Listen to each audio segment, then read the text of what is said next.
Hi, thanks for joining me again this week for another walkthrough of this week's lesson.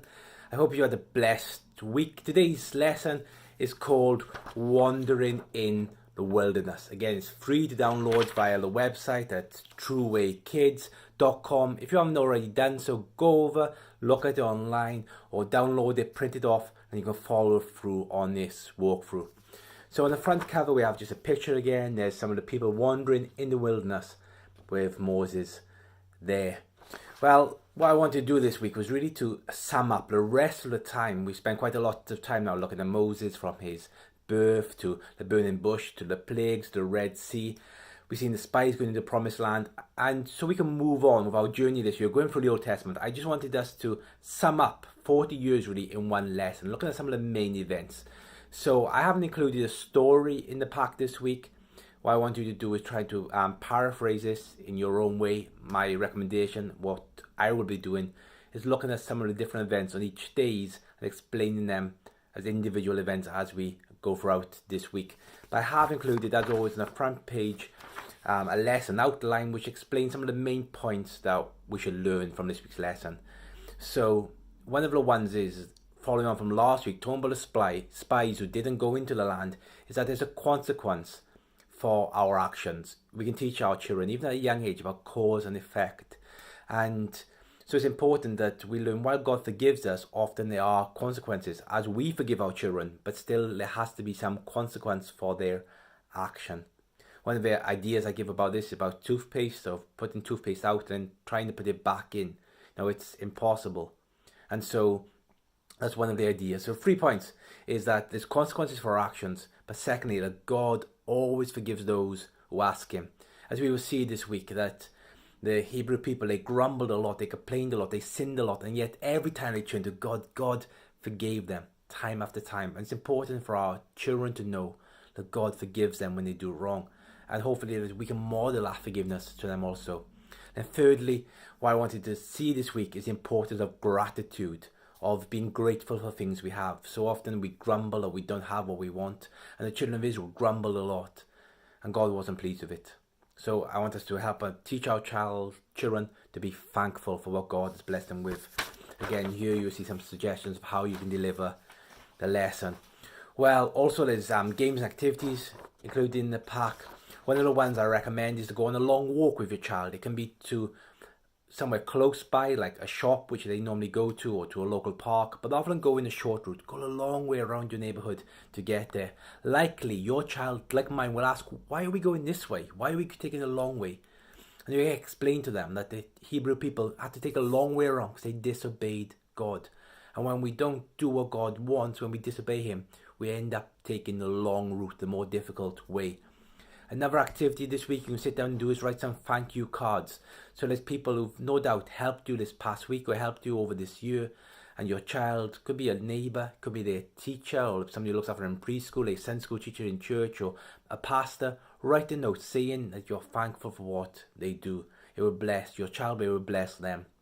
And finally, about a quail and manna game. The idea of this is that you will put pictures of some bread and some quail on the floor, or even just different coloured paper that represents each one, and you can shout out quail, and your child must run into the room, pick up that coloured paper or picture and run back.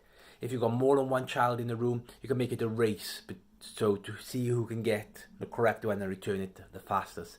It will help teach some recognition, help them to understand also what manna and quail are, the foods which God provided for his people. As we get into the worksheets, the first one is a picture of quail. There's 5 differences for you to spot in between the two quails.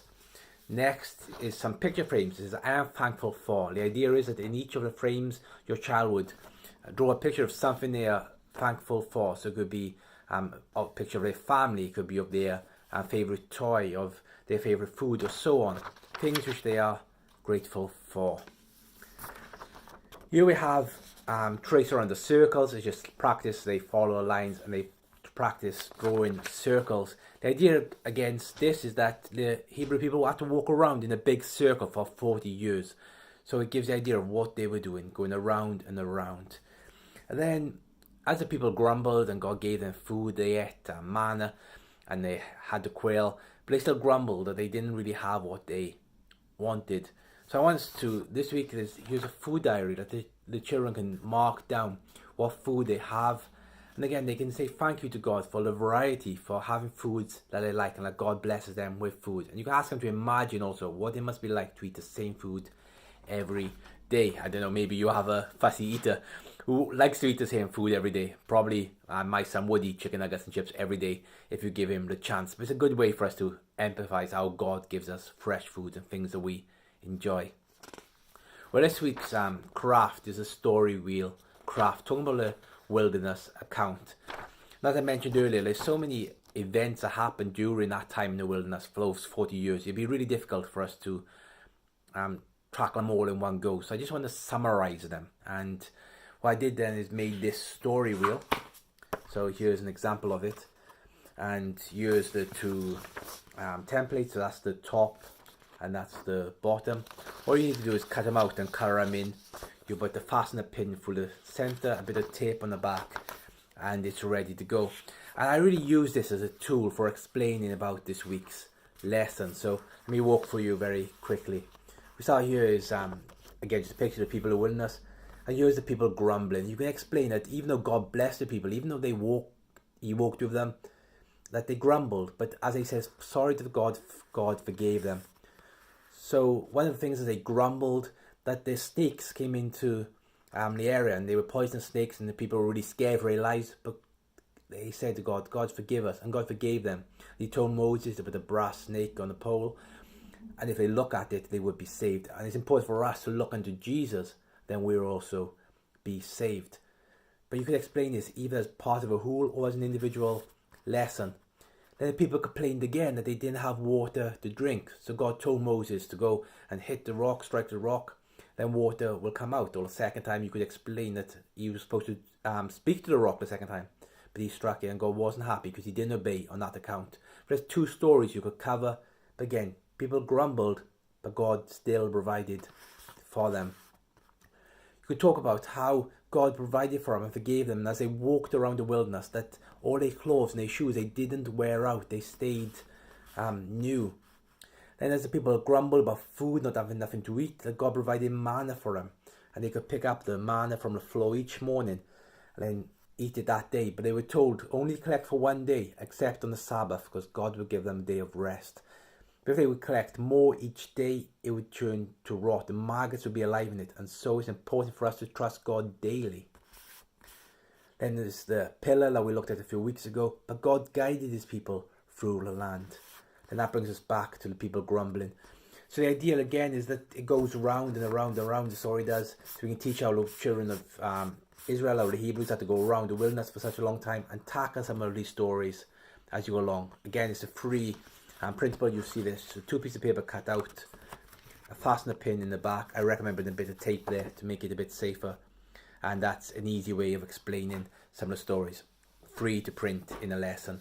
As I had to make some extra graphics this week for the story wheel, I've also included some of these as individual current sheets, which you could maybe do if you're tackling these events as individual stories. So there's the lady collecting manna from the desert. Here's Moses with the brass bronze snake, some of the clothes which they wore.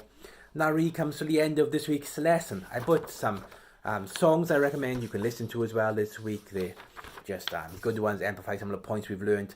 And the prayer time, talking about thanking God for the things that he gives us and asking him to help us not to grumble so much. And again, asking God to forgive us for the wrong that we've done.